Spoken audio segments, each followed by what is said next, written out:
அனைவருக்கும் வணக்கம்.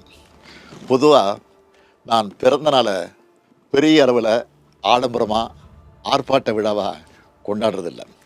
ஆனால் கழக உடன்பிறப்புகள் மக்களுக்கான நலத்திட்ட உதவிகள் வழங்குறது, கழக அரசோட சாதனைகளை, கழக கொள்கைகளை எடுத்து சொல்கிற பொதுக்கூட்டங்கள் நடத்துறதுன்னு செயல்படுவாங்க.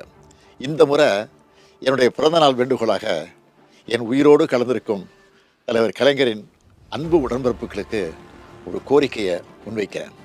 இன்றைக்கி தமிழ்நாடு தன்னுடைய உயிர் பிரச்சனையான மொழிப்போரையும் தன்னுடைய உரிமை பிரச்சனையான தொகுதி மறுசீரமைப்பையும் எதிர்கொண்டிருக்கு.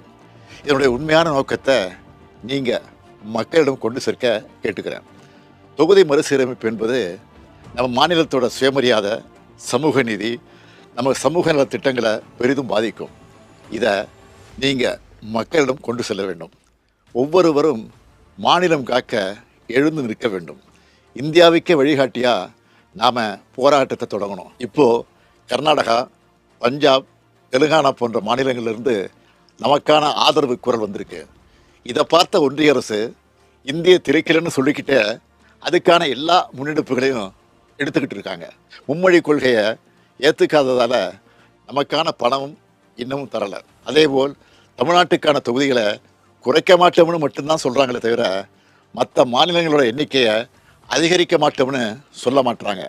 நாம் கேட்குறது, மக்கள் தொகை அடிப்படையில் தொகுதிகளை பிரிக்காதீங்க. நாட்டோட வளர்ச்சிக்காக மக்கள் தொகையை கட்டுப்படுத்தின தென் மாநிலங்களை தண்டிக்காதீங்க.